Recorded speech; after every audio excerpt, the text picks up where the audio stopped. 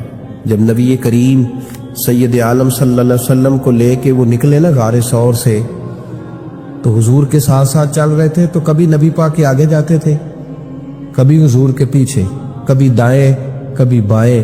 تو محبوب کو پتہ ہے، پھر بھی پوچھا ابو بکر یہ کیا کر رہے ہو؟ تو عرض کرنے لگے حضور مجھے شک ہے کہ کافر طاق میں چاہتا ہوں اگر آگے سے تیر آئے تو وہ بھی میرے سینے پہ لگ جائے. پھر مجھے خیال آتا ہے ہو سکتا ہے پیچھے سے آ جائے، تو پیچھے ہٹتا ہوں کہ اگر پیچھے سے کوئی نیزہ آئے تو وہ بھی مجھے ہی لگ جائے، کوئی دائیں سے آئے تو وہ بھی مجھے لگ جائے، کوئی بائیں سے آئے تو مجھے لگ رہی. تو طبیعت نہیں چاہتی کہ آپ کو ذرا سی بھی تکلیف پہنچے. یہ ذائقہ جب نبی پاک کے لیے لوگوں کے دلوں میں پیدا ہوتا ہے تو پھر اللہ تبارک و تعالی دین کی روشنی روح تک عطا فرما دے. امام فخر الدین رازی نے لکھا ہے، سینکڑوں سال پہلے کے مفسر، اب تو لوگ سارا کچھ کھاتے میں ڈال دیتے ہیں نا کچھ مخصوص لوگوں کی. امام فخر الدین رازی نے لکھا، دیکھیں بات بڑی سادی سی ہے، لیکن حضرت ابوبکر صدیق کا بھی اپنا ذائقہ ہے. حضور نے انگوٹھی دی، کہا جاؤ اس انگوٹھی پہ نا اللہ کا نام لکھوا لاؤ. پہلے یہ بتائیے کہ چھوٹے چھوٹے کام اتنے بڑے بڑے لوگوں کو بھی بتائے جاتے ہیں. یہاں تو پانی پلانے کے لیے اور بندہ ہوتا ہے جو تھوڑا سیانہ ہوتا ہے، وہ کہتا ہے یہ میری ڈیوٹی تو نہیں نا، میں تو صاحب ہوں، مجھے تو خود میں آیا ہوں مجھے پانی پلایا جائے، آپ یہ کیا کہہ رہے ہیں میں پانی پلاؤں؟ حضرت ابوبکر صدیق رضی اللہ تعالیٰ عنہ کو نبی پاک کام بتاتے تھے، اپنے ذاتی چھوٹے کام جو کوئی بچہ بھی کر کے آ سکتا ہے، لیکن یہ بھی میرے محبوب کی محبت ہے. فرمایا جو میری ذات کے تعلق سے کام ہوگا وہ میرا ابو بکر ہی کر کے آئے گا. جناب صدیق اکبر کو انگوٹھی دی، فرمایا جاؤ اس پہ اللہ کا نام لکھوا لاؤ. امام فخر الدین رازی نے لکھا ہے جناب صدیق اکبر گئے، کہتے ہیں میں نے لکھنے والے سے کہا کہ اللہ کا نام لکھ دو. پھر میری طبیعت نے گوارا نہ کیا کہ صرف اللہ کا لکھاؤں. میں نے کہا یار اس طرح کرو ساتھ میرے مصطفیٰ کا بھی لکھ دو. حضور کا حکم کیا ہے؟ تو حضرت ابو بکر کیا کہتے ہیں؟ یہاں لوگوں کو بڑا شکوہ ہے، کہتے ہیں آپ جناب بڑھا کے حضور کی شانے پہ اتنی بات کہو جتنی ہے، حد میں رکھو. اور میں نے کہا بیوقوف تو حضور کی حد بتا دینا ہم وہیں تک رہ جائیں گے. بالغ العلا بے کمال ہی کشف الدجا بے جمال حسنت جمیع خصال صلو علیہ وآلہ. وہ حد بتا ہم حد تک رہیں گے. نبی پاک صلی اللہ علیہ وسلم نے کہا میرا نام لکھو، اللہ کا نام لکھواؤ. جناب صدیق اکبر نے ساتھ حضور کا بھی لکھوا لیا. واپس لائے نا حضور کو انگوٹھی دی تو اس پہ لکھا تھا اللہ محمد اور ابو بکر. تو حضور نے فرمایا ابو بکر یہ تو نے کیا کیا؟ میں نے کہا تھا اللہ کا لکھوا لا، تو میرا بھی لکھوا لایا اپنا بھی. جناب صدیق اکبر چونک گئے. امام فخر الدین رازی نے لکھا چونکے، عرض کرنے لگا یا رسول اللہ میں نے آپ کا نام تو لکھوایا ہے، میری طبیعت گوارا نہیں کرتی تھی کہ اللہ کا ہو اور آپ کا نہ ہو، خدا کا ذکر کرے ذکر مصطفیٰ نہ کرے، ہمارے منہ میں ہو ایسی زبان خدا نہ کرے. کہا حضور اللہ کا نام تو آپ نے کہا تھا اور میں نے ساتھ گوارا نہیں کیا کہ آپ کا نہ ہو تو میں نے لکھوا لیا ہے، باقی اپنا میں نے نہیں لکھوایا. حضور واللہ میں نے نہیں لکھوایا. محبوب ابھی بات سن ہی رہے تھے کہ جبریل امین حاضر ہو گئے. عرض کرنے لگے یا رسول اللہ رب فرماتا ہے ابو بکر گوارا نہیں کرتا کہ میرے نام سے آپ کا نام جدا ہو، تو رب گوارا نہیں کرتا کہ آپ کے نام سے ابو بکر کا نام جدا ہو. لہذا ابو بکر نے آپ کا لکھوایا ہے اور ابو بکر کا رب کریم نے لکھوا دیا ہے. تو بھائی محبت جب یہ روپ اختیار کرتی ہے تو اعلیٰ حضرت پھر بول اٹھتے ہیں، فرماتے ہیں اگر مصطفیٰ جیسا پیر کوئی نہیں تو پھر ابو بکر جیسا مرید بھی کوئی نہیں. حضرت ابو بکر صدیق سے کسی نے پوچھا آپ کی پسند کیا ہے؟ کہنے لگے ایک میری پسند یہ ہے کہ میری بیٹی مصطفیٰ کے گھر میں جائے اور حضور کی نوکری کرتی رہے. اور یا ابو بکر دوسری فرمایا دوسری پسند یہ ہے کہ رب مجھے مال دیتا رہے اور میں محبوب کے قدموں پہ قربان کرتا رہوں. تو تیسری فرمایا تیسری پسند یہ ہے کہ النظر الی وجہ رسول اللہ، حضور بیٹھے رہیں اور میں حضور کے چہرے کا دیدار کرتا رہوں. یہ میری پسند ہے۔ انہوں نے اپنی زندگی ڈھال لی تھی نبی پاک کی غلامی، ڈھال لیا تھا اپنے آپ، اس لیے مطمع نظر ہی ایک تھا، زاویہ نگاہ ہی ایک تھا، سوچ ایک کی طرف رہتی تھی، دائیں بائیں جاتی نہیں۔ میرے بھائی جب محبت خالص کرنی ہے تو میرے اسا فرمایا کرتے تھے کسی نے حضور کا عشق سیکھنا ہے تو جناب صدیق اکبر سے سیکھے، ان سے سیکھو حضور سے محبت کس طرح کرنی، انہوں نے غلامی کس طرح کرنا۔ ایک دن بیٹھے بیٹھے نا ایسے مسجد میں بیٹھے ہوئے تھے تو اچانک اٹھے، ہوش مند آدمی تھے، دانا آدمی تھے، بڑی ڈیوٹی کرنے اٹھے تو جو ملک شام کی طرف رستہ جاتا تھا نا مدینے کا، اس رستے جانے لگے۔ امیر المومنین حضرت ابو بکر صدیق جاتے جا رہے ہیں، تھوڑی دیر گزری تو کچھ صحابہ نے کہا حضور آپ کدھر جا رہے ہیں؟ ہم بھی پیچھے پیچھے، کدھر جانا ہے؟ تو پلٹے تو رو پڑے، کہنے لگے ایک دفعہ نبی پاک صلی اللہ علیہ وسلم کئی دن کے بعد ہی نظر نہیں آئے تھے، پھر حضور ادھر سے تشریف لائے تو میرے دل میں خیال آیا شاید آج بھی حضور ادھر سے آ جائیں، تو میں چلا سب روگاں دا روگ محمد جس کا نام بچھوڑا۔ کہا میں جب بہت علیل ہوئے نا حضرت صدیق اکبر تو جناب عمر فاروق رضی اللہ تعالیٰ انہوں نے ایک طبیب بلایا ملک شام سے، کہا اسے دیکھو تو صحیح، روز بروز کمزور ہوتے جا رہے ہیں۔ تو طبیب دیکھ کے کہنے لگا مرض تو کوئی نہیں لیکن ان کا دل بے چین ہے، ان کی روح پریشان ہے، یہ کسی سے بچھڑے ہوئے لگتے۔ تو حضرت عمر کہنے لگے صدیق کیا بات ہے یار، کس سے بچھڑے ہو؟ تو جناب ابو بکر نے آنکھ کھول کے دیکھا، فرمایا تجھے تو جیسے پتہ ہی نہیں، تمہیں تو جیسے خبر ہی نہیں۔ تو حضرت عمر بھی رو پڑے۔ بھائی محبت کی تو ٹوٹ کی نبی پاک صلی اللہ علیہ وسلم کے ساتھ ان کی وفاؤں کا رشتہ رہا تو پھر حد درجے کا رہا، ہر چیز قربان کی۔ یہ جو لوگ سوچ سمجھ کے چلتے ہیں نا وہ بیچارے اپنے ذائقے کھو بیٹھتے ہیں سارے۔ حضرت صدیق اکبر رضی اللہ تعالیٰ عنہ کی زندگی بتاتی ہے کہ حضور کی غلامی کرو تو کھل کے کرو، ڈٹ کے کرو، پھر جو بچا کے رکھتے ہیں ان کے پاس کچھ بھی نہیں رہتا۔ خود محبوب پاک صلی اللہ علیہ وسلم نے فرمایا حضرت اسماء بنت ابی بکر صدیق سے، فرمایا رب کے راستے میں جب دے تو گن گن کے نہ دیا کر ورنہ وہ بھی تجھے گن گن کے دے گا، اور کوئی چیز بچا کے نہ رکھ، اس کے راستے میں بے حساب دے وہ بھی تجھے بے حساب ہی عطا فرمائے گا۔ ہم محبت میں بھی کنجوسی کرتے ہیں، سوچ سمجھ کے تھوڑی سی، تو وہ کس طرح کی محبت ہے جس میں بندہ سوچ رہا ہے، غور کر رہا ہے، ارادہ کر رہا ہے، تیاری کر رہا ہے، دیکھ رہا ہے، پرکھ رہا ہے، وہ کیسے آگے بڑھے؟ غلامی تو غلامی ہوتی ہے، غلاموں کی سوچیں اپنی نہیں ہوتی، سوچیں بھی غلام ہوتی ہیں۔ غلام جو ہوتے ہیں وہ اپنے محبوب کی رضا کی طرف توجہ رکھتے ہیں، دائیں بائیں لوٹ کر پلٹ کر ان کا مزاج نہیں ہوتا۔ حضرت ابو بکر صدیق رضی اللہ تعالیٰ عنہ نے محبوب پاک سید عالم صلی اللہ علیہ وسلم کی غلامی کی، ہر لحاظ سے کی، ہر وقت کی، ہر طریقے سے کی۔ امت مسلمہ اگر غلامی کا طریقہ سیکھے گی تو جناب صدیق اکبر سے سیکھے۔ حضرت صدیق اکبر بتلائیں گے کہ محبوب کریم سید عالم صلی اللہ علیہ وسلم کی غلامی کس طرح کرنی ہے۔ جب رات تھی نا بدر کی تو کافروں کا سب سے بڑا نشانہ یہ تھا اسی طرح حضور کو شہید کیا جائے۔ وہ پورا فوکس کیے ہوئے تھے کہ نبی پاک صلی اللہ علیہ وسلم کو شہید کرنا، پوری توجہ تھی۔ تو صحابہ کہتے ہیں کہ ہم نے ارادہ کیا کہ حضور کے لیے علیحدہ سے خیمہ بنایا جائے، چھپر بنایا حضور کے لیے، وہ ہم نے چھپر بنا دیا، محبوب اس کے اندر قیام کرنے لگے۔ اب خیال یہ تھا کہ یہاں ڈیوٹی کون کرے گا، ڈیوٹی کون کرے گا، یہاں کون ٹھہرے گا، یہاں یہ بڑے خطرے والی جگہ ہے، یہاں کون ٹھہرے گا۔ فرماتے ہیں جب گفتگو ہونے لگی تو جناب صدیق اکبر فٹافٹ بولے، کہنے لگے تمہیں ضرورت کیا ہے انتخاب کر دیں، میں جو ہوں جب تک میں موجود ہوں کسی کافر کی جرت نہیں مصطفیٰ کے خیمے کی طرف بھی دیکھ سکے، طاقت ہی نہیں۔ وہ آگے بڑھ کے ان جگہوں کا انتخاب کرتے، اس طرف ان کی توجہ رہتی، میرے محبوب پاک علیہ الصلوۃ والسلام ان پر اعتماد کرتے۔ 17 نمازیں نبی پاک نے جناب صدیق اکبر کے پیچھے ادا فرمائیں، 17 نماز۔ اور جناب ابو بکر کا بھی یہ حال تھا، آج تو باہر کھڑے ہو کے سلام پڑھو تو کچھ لوگ کہتے ہیں سلام آپ پڑھ لیں، کھڑے کیوں ہوتے ہیں؟ کھڑے ہونے سے دقت ہونے لگی۔ میں نے کہا چلو بیٹھ کے پڑھ لو بھائی، اگر اتنی سی بات صحیح آپ کو دشواری ہے۔ حضرت صدیق اکبر رضی اللہ تعالیٰ عنہ نماز پڑھا رہے تھے، محبوب پاک سید عالم صلی اللہ علیہ وسلم تشریف لے آئے. حضور ایک صلح کے لیے گئے. فرمایا مجھے دیر ہو گئی تو کسی کو ابو بکر سے کہنا نماز پڑھا لے.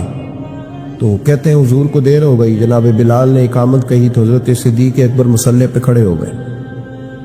ابھی 2 ہی رکعتیں پڑی تھی کہ حضور تشریف لے آئے. جس صف سے حضور گزرتے رہے صحابہ رستہ چھوڑتے رہے. دوران نماز ہی محبوب پہلی صف کے قریب آئے تو جناب صدیق اکبر نے قدم پیچھے ہٹایا. عین نماز میں، عین نماز. حضور نے فرمایا ابو بکر مکمل کرو نماز.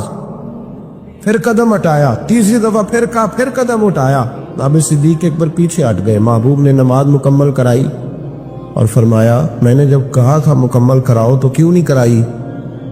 کیا خوبصورت انداز ہے. کہنے لگے یا رسول اللہ اب ابو قحافہ کے بیٹی کی اتنی جرت تو نہیں نا کہ مصطفیٰ کا امام ہی بن جائے. رب کریم کا وہ دوست جس نے کوئی چیز بچا کے نہیں رکھی، ہر شے ہی اپنے رب کی بارگاہ میں پیش کر دی.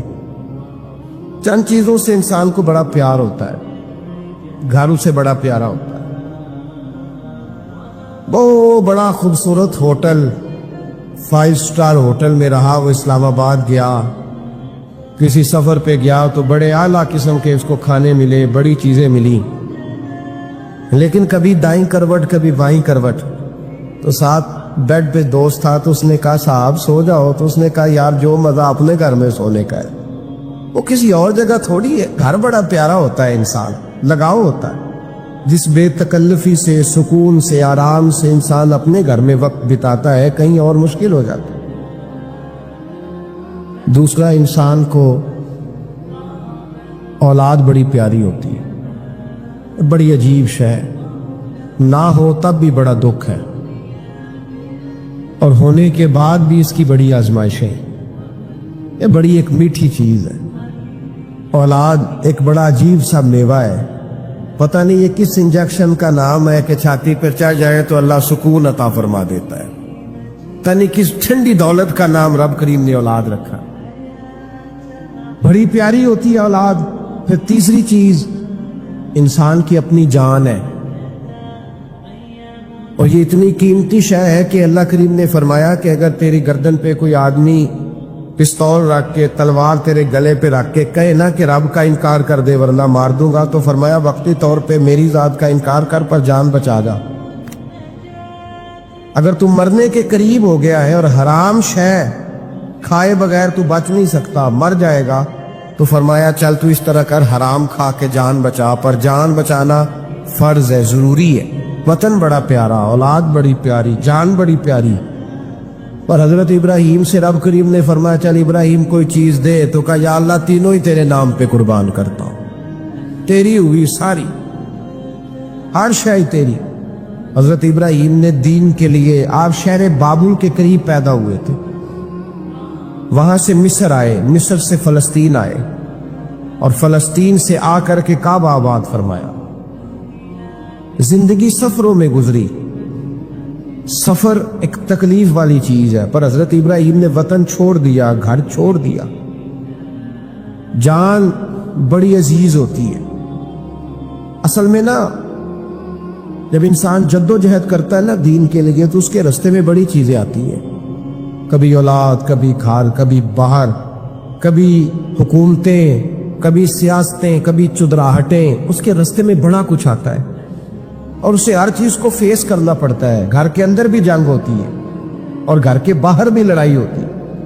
یہ آسان ہے ہی نہیں. ہم تو خیر ہتھیار چھوڑ کے پھینکنے والے لوگ ہیں، ہم بولے بالے لوگ ہیں. ہم کہتے ہیں میں نے تو کہا تھا مہندی نہ کرو، پر بیٹے نہیں مانے، بولے جو ہوئے. اسی طرح حالانکہ اگر وہ بیٹا کہے نا کہ ابا جی لاؤ زندگی میں سارا کچھ میرے نام کرو تو پھر ہم بولے نہیں ہوتے. اور اس وقت ہم تیز ہوتے ہیں، کہتے ہیں یہ کیسے ہو سکتا ہے، ہاتھ کاٹ کے دے دوں. اس وقت نہیں. دین کے معاملے میں بولے ہوتے ہیں. بیٹا بد مذہب کے پاس جا رہا ہے تو اس وقت ہم بولے بالے ہیں، کوئی عرض نہیں. لیکن اگر وہ اپنی پسند کی شادی کرے ہمیں کراس کر کے پھر ساتھ ہی ہم تیز ہو جاتے ہیں. تو حضرت ابراہیم نے جب دین کے لیے نکلے تو جد و جہد کی، گھر کے اندر بھی گھر کے باہر بھی. آپ کے والد کا نام طارق ہے، وہ توحید پرست تھے، ایماندار تھے، پرہیزگار تھے. آپ کے چچا کا نام آزر ہے، وہ بت پرست تھے، بت بیچا کرتے تھے. حضرت سیدنا ابراہیم علیہ السلام جب میدان عمل میں نکلے تو حضرت ابراہیم علیہ السلام نے اپنے گھر سے جہاد شروع کیا. لڑنا پڑا گھر کے اصولوں سے. چچا نے جو رواج بنائے ہوئے تھے اس رواج سے ٹکرائے. فرمایا میں اپنے گھر کے اندر یہ بت پرستی نہیں ہونے دیں گا. چچا کو ایک دفعہ نہیں بار بار 100 دفعہ سمجھایا. آپ کا چچا بت بنا کے بیچا کرتا تھا. حضرت ابراہیم علیہ السلام تھوڑے بڑے ہوئے تو کہنے لگا کہ چلو میرے ساتھ, تم بھی بت بیچنے ہیں, ہمارا کاروبار ہے. حضرت ابراہیم ساتھ نکلے تو بت پکڑے, گندے پانی کے اندر اس بت کو ڈبوتے ہیں. کہتے ہیں کسی نے خریدنا ہے تو خرید لو, نہ یہ نفع دے سکتا ہے نہ نقصان دے سکتا ہے. جو اپنا آپ نہیں بچا سکتا تمہیں کیا بچائے گا, خریدنا ہے تو خرید لو. چچا کہنے لگا تو کاروبار چمکا رہا ہے کہ تباہ کر رہا ہے. گھر میں بڑے معاملات خراب ہوئے, جھگڑے ہوئے, لیکن حضرت ابراہیم علیہ السلام ایک منٹ کے لیے بھی اپنے گھر کے اندر بھی کمپرومائز کرنے کو تیار ہے. یہ تھوڑا مشکل میں نے پہلو چھیڑ دیا ہے, یہ تھوڑا مشکل پہلو چھیڑ دیا. تھوڑا سمجھدار آدمی ہے پر بیوی سے پردہ نہیں کرا سکتا. سیانا ہے, پنچایت کا بندہ ہے, جو اسے آپ کہیں گے وہ بات یہ سنائے گا, لیکن کہتا نہیں جی میں نے کوشش کر لی ہے. کس قسم کی کوشش ہے صاحب, کیسے ہو گیا؟ حضرت ابراہیم علیہ السلام نے گھر کے اندر سے فرمایا نہیں کرنے دوں گا. گھر کے اندر بھی ٹکرائے. فرمایا تم جو بھی ہو پاش پاش کیا چچا کے اصولوں کو, اور باہر جب نکلے تو صرف علاقے کے چیئرمین سے نہیں ٹکرائے, ایم پی ایم این اے وزیر مشیر سے نہیں ٹکرائے. سپر پاور نمرود دنیا کا واحد حکمران تھا اس وقت, دوسرا کوئی حکمران ہی نہیں تھا. اکیلے حکمران سے جا کر ٹکرائے. کوئی ساتھ فوج نہیں تھی, کوئی ساتھ ان کے طاقت بظاہر دنیا داری کی کوئی نہیں تھی, پر حضرت ابراہیم جا کے ٹکرائے. اور میرے رسول پاک صلی اللہ علیہ وسلم نے سند بیان کی. فرمایا افضل الجہاد کلمۃ الحق عند سلطان الجابر. فرمایا سب سے افضل جہاد یہ ہے کہ تو ظالم بادشاہ کے سامنے کھڑے ہو کے حق بات بیان کر دے. یہ سب سے بڑا جہاد ہے, یہ سب سے افضل الجہاد ہے کلمۃ الحق عند سلطان الجابر, سب سے بڑا جہاد. حضرت ابراہیم کھڑے ہو گئے, سپر پاور سے ٹکرائے. یہاں ہم لوگ حکمتوں کا شکار ہیں, دیکھیں گے, کریں گے, سوچیں گے, اور مولوی صاحب کو ویسے کہتے ہیں آپ پرہیز کریں سیاسی باتوں سے. بھئی اللہ کے ہر نبی نے جا کے وقت کے ظالم حکمران کو لتاڑا ہے, للکارا ہے. یہ تو مشن انبیاء ہے. حضرت سیدنا ابراہیم علیہ السلام نے جو اس کو جا کے کہا کہ تو جھوٹ بولتا ہے, تو جھوٹا ہے, تو خدائی کا دعویٰ کرتا ہے, تو بہت بڑا ظالم ہے. اور قرآن مجید نے اس ساری بات کو بیان فرمایا. حضرت ابراہیم علیہ السلام سے کہنے لگا میں رب ہوں. تو آپ نے فرمایا میرا رب تو وہ ہے جو زندہ کرتا اور مارتا ہے. تو پھر آپ حق بات بیان کریں گے تو اللہ مارے گا کہ بندہ مارے گا؟ کچھ بھی نہیں ہوتا, کیونکہ زندگی موت کس کے ہاتھ میں ہے؟ اللہ کے ہاتھ میں. زندگی موت اللہ, کچھ بھی نہیں ہوتا. انسان صحیح سمت کا تعین کرے اور صحیح چلے. حضرت علی شیر خدا سے کسی نے کہا تھا کہ آپ کے بڑی دشمنی ہے, کوئی محافظ رکھ لے. آپ فرمانے لگے موت خود بہت بڑی محافظ ہے, وقت سے پہلے آتی ہی نہیں. بڑی محافظ ہے, وقت سے پہلے. علامہ نورانی رحمۃ اللہ تعالیٰ علیہ کراچی جیسے شہر میں رہا کرتے تھے, جہاں گام گام پہ خطرہ تھا. لوگوں نے کہا حضرت اتنے بڑے لیڈر ہو, آپ کی جماعت کی 62 سیٹیں ہوئی قومی اسمبلی میں, ایک ایسا وقت بھی آیا تو کوئی ایک آدمی بندوق والا. آپ فرمانے لگے مجھے ضرورت ہی نہیں, اس لیے کہ جس خدا رسول کے لیے میں نکلا ہوں وہ خود ہی حفاظت کرنے والے ہیں, ضرورت نہیں ان چیزوں. تو بھائی حضرت ابراہیم ٹکرائے, اور آپ کا انداز کیا ہے؟ جا کے کہا کہ تو نہیں, خدا وہ ہے جو زندہ کرتا. اور اس نے ایک بیوقوفوں جیسی دلیل دی.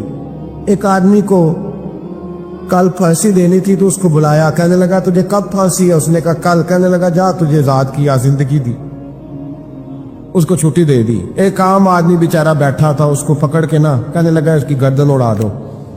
کہنے لگا دیکھ لو میں بھی زندہ کرتا اور مارتا ہوں, وہ جو کل مرنے والا تھا میں نے زندہ کر دیا ہے, اور جس کو پتہ ہی نہیں تھا کہ میں نے مرنا ہے اسے پکڑ کے میں نے مار دیا ہے. یہ بیوقوفوں جیسی دلیل ہے. حضرت سیدنا ابراہیم علیہ السلام چاہتے تو اسی وقت دلیل توڑ دیتے کہ تو کیا بیوقوفوں جیسی بات کر رہا ہے. اگر تو زندگی دیتا ہے تو مرے ہوئے میں جان ڈال کے دے جس کو تو نے مارا ہے. لیکن حضرت ابراہیم نے دیکھا کہ بیوقوف ہے، بیوقوفوں سے بحث نہیں ہوتی، دلیل بدل لی جاتی ہے، ان کی عقل کے مطابق بات کی جاتی ہے۔ حضرت ابراہیم فرمانے لگے میرا رب وہ ہے جو سورج مشرق سے نکالتا ہے اور مغرب میں غروب کرتا ہے، تو اگر رب ہے تو تو مغرب سے نکال کے مشرق میں غروب کر۔ فبہت الذی کفر، کافر لاجواب ہو گیا، اس کے پاس اس چیز کا کوئی جواب نہیں تھا۔ علامہ اسماعیل حقی نے خوبصورت فقرہ لکھا ہے، خوبصورت جان ڈال دی ایک جملہ کہہ کے۔ حضرت سیدنا علامہ اسماعیل حقی رحمۃ اللہ علیہ فرمانے لگے چونکہ نمرود بیوقوفوں جیسی باتیں کر رہا تھا، اگر وہ یہ کہہ دیتا نا کہ میں سورج کو نکالتا ہوں مشرق سے، میں غروب کرتا ہوں معاذ اللہ مغرب میں میں نکالتا ہوں، تو آپ اپنے رب سے کہیے کہ وہ مغرب سے نکال کے مشرق میں غروب کرے۔ علامہ اسماعیل حقی فرماتے ہیں رب کریم کی آواز قدرت تھی، مالک حضرت ابراہیم علیہ السلام کے اس اگر وہ کہہ دیتا اور حضرت ابراہیم دعا کر دیتے تو رب کریم نے فرشتوں کو تیار بٹھایا ہوا تھا، فرمایا اگر یہ کہہ دے میرے خلیل سے کہ سورج مغرب سے نکال کے مشرق میں غروب کرنا ہے تو تیار رہنا، جس طرح خلیل کہیں گے ویسے ہی کر دیں گے۔ واتخذ اللہ ابراہیم خلیلا، ابراہیم ہمارا دوست جو ہوا، جیسے کہے گا ویسے کر دیں گے۔ حضرت سیدنا ابراہیم علیہ السلام کی باتوں کا جب جواب نہ دے سکا، دلیل نہیں بندہ دیتا، پھر لڑائی کرتا ہے، پھر جھوٹے موٹے اعتراض کرتا ہے۔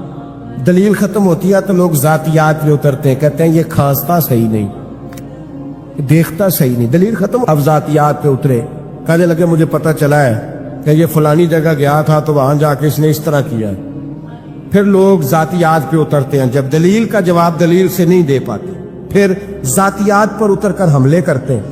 حضرت ابراہیم کی دلائل کا جواب نمرود نہ دے سکا تو کہنے لگا کہ اس کو آگ میں ڈال دو۔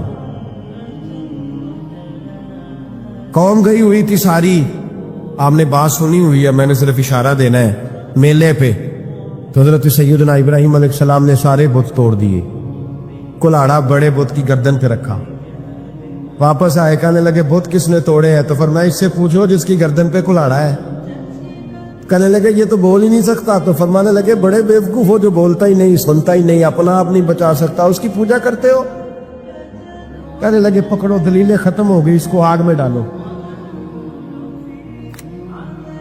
بہت بڑی حویلی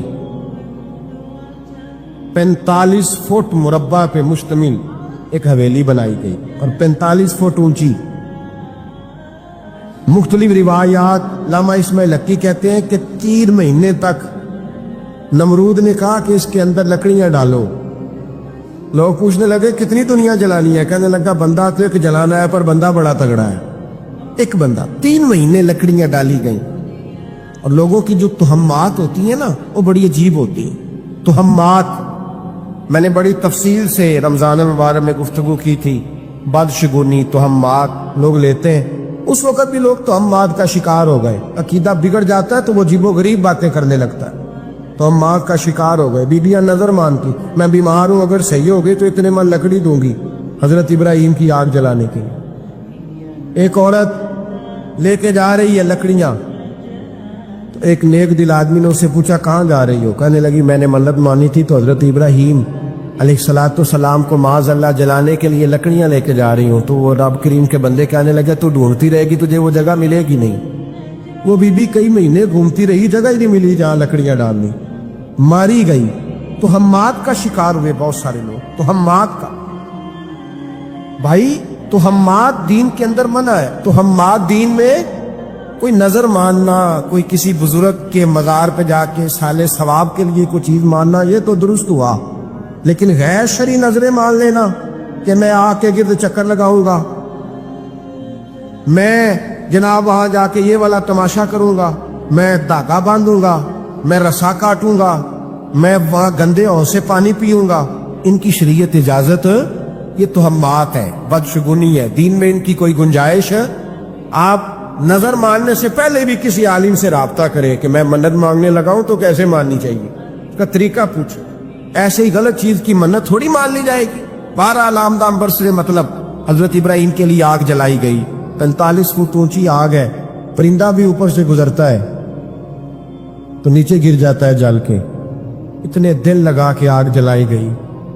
اب حضرت ابراہیم کو جلایا جانے لگا ہے. یہاں تو موجے ہے نا, جو کسی ادارے کا سربراہ ہے اس کے لیے موج ہے, کسی جگہ آفیسر بن گیا تو موج ہے, پیر صاحب کے لیے موج ہے, علامہ صاحب کے لیے موج ہے, خطیب صاحب کے لیے موج ہے. جلنا کس کو پڑتا ہے؟ وہاں علی کوئی نہیں رہا اللہ ماشاء اللہ. وہ لوگ گزر گئے جو تکلیفیں سہ کے کام کرتے تھے, گزر گیا زمانہ. حضرت سیدنا ابراہیم علیہ السلام کو جلایا جانے لگا ہے تو اب اتنی بڑی آگ ہے تو ڈالے کیسے؟ شیطان نے تجویز دی کہ منجنیق بناؤ. منجنیق بڑے بڑے بانس باندھ کے ان کے نیچے رسا باندھو. وہ جس طرح جھولنے کے لیے جھولا بنایا جاتا ہے, اس طرح ایک منجنیق پرانے زمانے میں اس میں پتھر رکھ کے پھینکے جاتے تھے دشمنوں پہ. وہ منجنیق بنائی گئی کہ دور سے حضرت ابراہیم کو پھینکیں گے. ہاتھ حضرت ابراہیم کے باندھ دیے, پاؤں مبارک باندھ دیے, پوری زمین پہ ایک نام لینے والا خدا کا. اور اس کو آج رسیوں میں جکڑا ہوا ہے. جب پھینکا جانے لگا نا آگ میں, حوریں رونے لگی, فرشتے تڑپنے لگے, اے اللہ یہ کیا ہونے لگا ہے؟ ایک تیرا خلیل اور وہ بھی آگ میں. فرمایا جاؤ جا کے اس سے کہو اگر تمہاری مدد لیتا ہے تو اسے بچاؤ.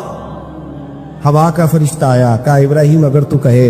او بھائی ان چیزوں کو کہانی سمجھ کے نہ سنا کرے, یہ داستان نہیں, یہ وہ طریقے ہیں جو ہمارے رسول نے ہمیں اپنانے کا حکم ارشاد فرمایا ہے.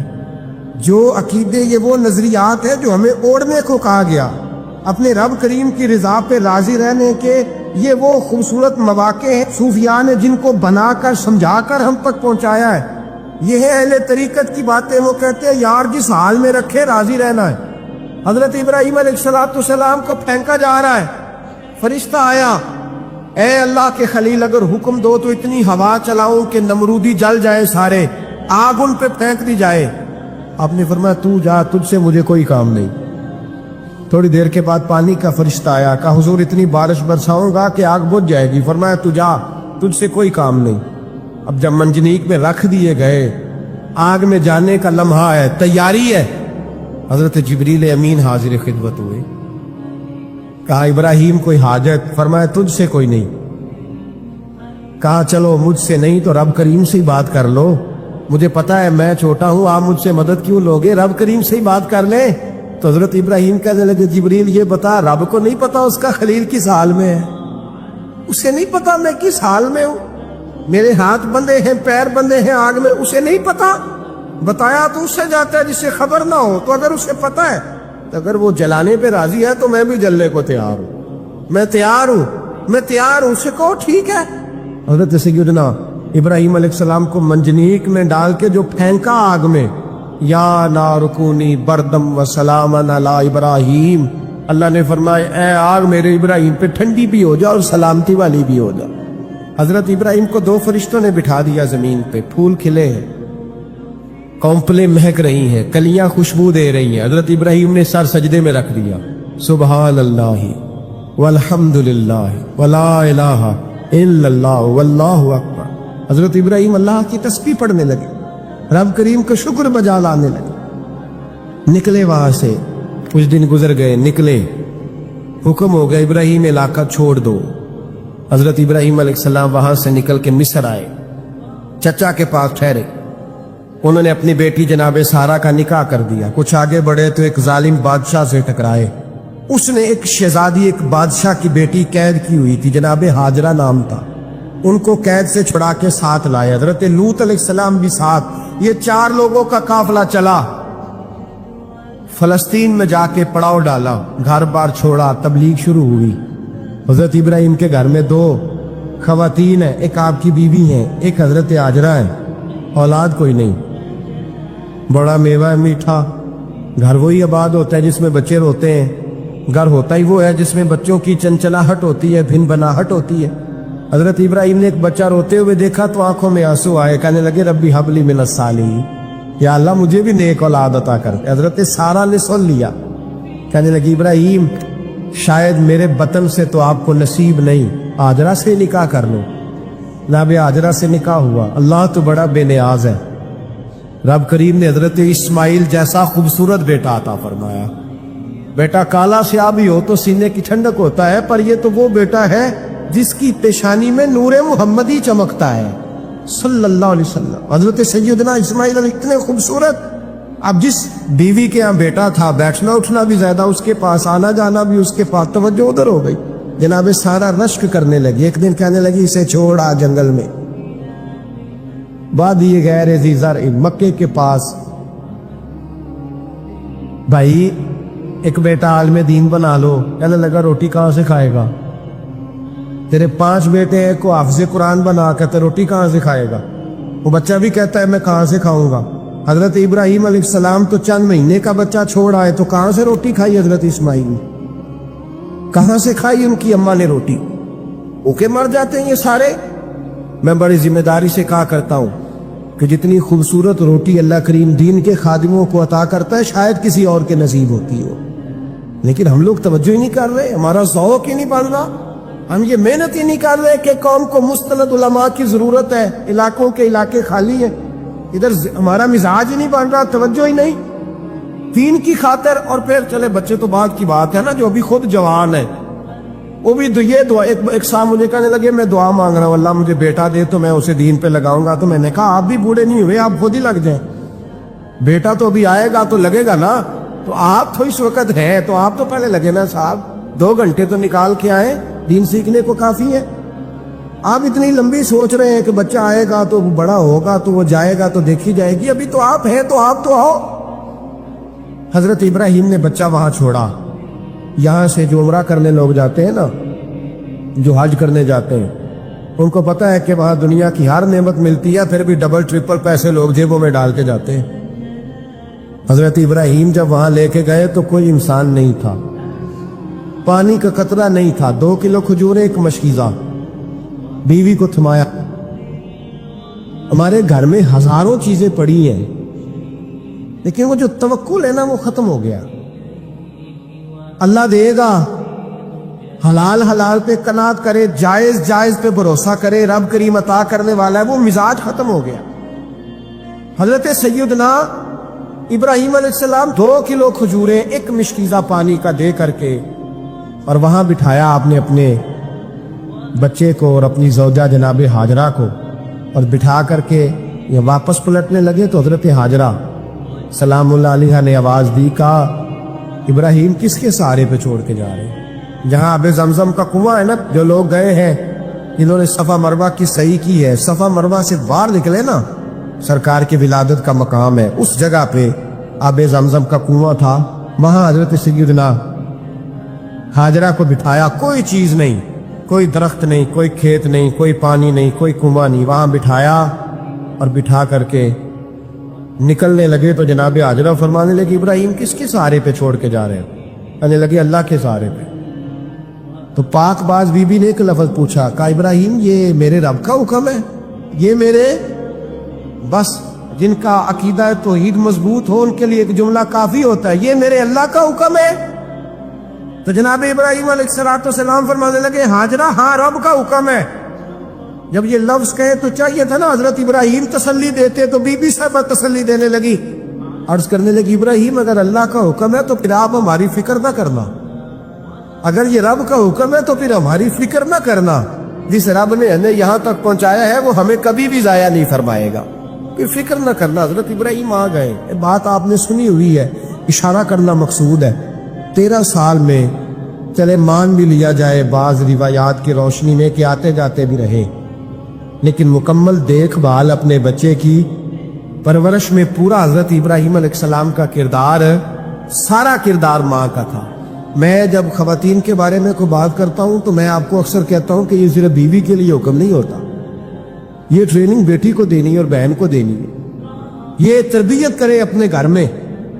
میں تجربے کی روشنی میں یہ بات عرض کیا کرتا ہوں کہ بھائی بچے باپ کے فرما بردار اس وقت ہوتے ہیں جب اماں انہیں باپ کا فرما بردار کرتی ہیں, اور بچے باپ کے نافرمان بھی تب ہوتے ہیں جب اماں انہیں باپ کا.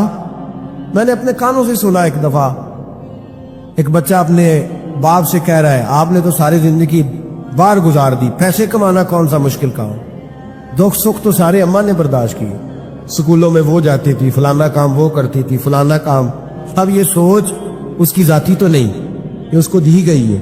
اور اگر اس کو یہ سوچ دے دی جائے کہ اماں کہے کہ میں تو اپنوں میں رہی ساری زندگی, میں نے تو اپنوں میں وقت گزارا، اور تیرا باپ تو کئی دفعہ جنازے بھی نہیں پڑھ سکا، نے تو ماں باپ ایسے دفن کر دیے۔ وہ اگر یہ سوچ فراہم کرے تو پھر بچہ باپ کا فرما بردار ہوتا ہے۔ اور یہ والی روایتیں ہم بیوی کو سناتے ہیں، حالانکہ کس کو سنانی چاہیے؟ بولیے، بہن اور بیٹی کو۔ بہن اور بیٹی کو سنائیں یہ باتیں، ان کو سمجھائیں، تاکہ آگے جا کے وہ جو گھر ترتیب دیں وہ گھر بڑا عمدہ اور نکھرا ہوا ہو۔ حضرت سیدنا ابراہیم 13 سال کے بعد آئے، چونکہ گھر میں اللہ تبارک و تعالیٰ کی دوستی کا چرچا تھا، اللہ تبارک و تعالیٰ کی محبوبیت کا غلبہ تھا۔ 13 سال کے بعد فلما بالغ معہ السعی، بیٹا جب اتنا بڑا ہوا کہ ساتھ چلنے لگا، تو حضرت ابراہیم نے اپنے بیٹے کو بلا کے کہا، بیٹا مجھے خواب آئی ہے، میں تجھے ذبح کر رہا ہوں، تیری کیا رضا ہے؟ تو حضرت اسماعیل کہنے لگے، یا ابت افعل ما تؤمر، ابا جی اللہ جیسے حکم دیتا ہے میرے ساتھ ویسے ہی کریں، جیسے اللہ حکم دیتا ہے ویسے ہی، بولیے، ویسے ہی کریں۔ حضرت حاجرہ کو کہا کہ ایک دوست نے دعوت کی ہے تو وہاں جا رہے ہیں، بی بی مطمئن ہے، تفصیلات کی ضرورت نہیں، ختم بات، اعتبار ہے، مطمئن ہو گئی۔ شیطان پیچھے سے آیا اماں کے پاس، ذرا تھوڑی دیر کے لیے تصور جمائیے، یہاں تو پڑوسن آ کے کوئی بات بتا دیتی ہے خاوند کے بارے میں تو کئی مہینے جھگڑا جاری رہتا ہے، پڑوسن محلے دار۔ شیطان نے آ کے بتایا لفظ کیا ہے؟ کہا حاجرہ تمہیں پتہ ہے کہاں جا رہے ہیں؟ کہا دوست کی دعوت میں۔ تو کہنے لگے دوست کون ہے؟ رب کریم، اور ابراہیم کا خیال ہے کہ اس رب نے مجھے حکم دیا ہے کہ میں ذبح کروں۔ تو حضرت حاجرہ کہنے لگی کبھی باپ بھی بیٹا ذبح کرتے ہیں؟ شیطان کہنے لگا ان کا خیال ہے کہ ان کے رب نے حکم دیا ہے۔ جناب حاجرہ فرمانے لگی اگر رب نے حکم دیا تو پھر تو مجھے شیطان لگتا ہے، تو مجھے شیطان لگتا ہے۔ کہا کیا مطلب؟ فرمانے لگی اگر رب کریم کا حکم ہے تو میرے پاس ایک اسماعیل ہے، اگر 1000 بھی ہوتے میں سارے اللہ کے راستے میں پیش کر دے دیتی، مالک کا ہی تو ہے سارا کچھ، اسی کا ہے، اس میں لیت اللہ کی کیا گنجائش؟ حضرت سیدنا ابراہیم علیہ السلام نے بیٹے کے حلق پہ چھری رکھ بھی دی اور چھری چلا بھی دی، رکھ بھی دی، اور وہ تو اللہ کریم نے فرمایا یا ابراہیم قد صدقت الرؤیا، ابراہیم تو نے خواب سچا کر دکھایا، وہ قیامت تک تیرا نام رہے گا۔ حضرت ابراہیم نے وطن بھی دیا، جان بھی دی، بیٹا بھی، اللہ کریم نے دمبے دیے، فرمایا یہ فدیہ ہے۔ اب یہ قربانی قیامت تک حضرت ابراہیم کے طریقے کے مطابق جاری ہے۔ حضرت ابراہیم بہت بڑے مہمان نواز تھے، بہت بڑے۔ آپ جب مصر میں قیام تھا تو بڑے بڑے لمبے چوڑے لنگر پکتے تھے، لوگ آیا جایا کرتے تھے، بڑا تفصیل کے ساتھ کھانا ہوتا تھا۔ مہمان نوازی آپ کی خاص صفت مبارکہ ہے، ہمارے ہاں بھی مہمان نوازی ہوتی ہے امیروں کی، بلکہ اب تو مہمان نوازی اس طرح کی ہے کہ کل تیری میرے پاس دعوت ہے اور پرسوں میری تیرے پاس ہے، وہی امیروں میں وہ چکر رہتا ہے، پارٹیاں دوست ایک دوسرے کو ڈالتے ہیں، تیری طرف پارٹی تیری طرف، اور اسی انداز میں اب یہ عید آئے گی نا، ٹکا پارٹیاں ہوں گی جگہ جگہ، اور لوگ سوال پوچھنے لگے ابھی سے، کہتے ہیں قربانی کا کتنا گوشت گھر رکھنا جائز ہے؟ قربانی کا کتنا گوشت گھر رکھنا جائز ہے؟ سارا ہی جی، اس لیے فریزر لے لے، فریج سے نہیں کام چلے گا، سارا ہی جائز ہے، گھر رکھنا سارا ہی جائز ہے، رکھ لے۔ اور خدا کے بندے، قربانی وہ بندہ دیتا ہے جو سارا سال ہی گوشت کھاتا ہے، صحیح کہہ رہا ہوں؟ قربانی صاحب نصاب، صاحب استطاعت بندہ دیتا ہے نا، تو وہ سارا سال ہی گوشت، تو سارا گھر میں رکھنا بھی جائز ہے، لیکن سارا دے دینا بھی، تو جو آ رہی ہے اس پہ کیوں توجہ کرتے ہو؟ جو دوسرا جائز ہے اس پہ کیوں نہیں عمل کرتے؟ سارا تقسیم کر دیں، بات ختم ہوئی۔ یقین کریں محرم میں جا کے دوست ٹیلی فون کر کے سوال پوچھتے ہیں، کہتے ہیں صاحب سنا ہے قربانی کا گوشت محرم میں کھانا جائز نہیں، میں کہ نہیں، ربیع الاول بھی جائز ہے، رجب رمضان تک کھاؤ، کوئی بندہ نہیں منع کرتا، اس لیے کہ کسی کو دینا تو پسند ہی نہیں، یا پھر اس میں سے جو خاص چیزیں ہیں وہ اپنی فریج میں اور باقی جو ہے وہ دوسروں کے لیے۔ یہ کیا طریقہ ہے ہمارا؟ اور اسی پہ عمل ہے۔ اللہ تبارک و تعالی ہمیں سمجھنے کی توفیق عطا فرمائے۔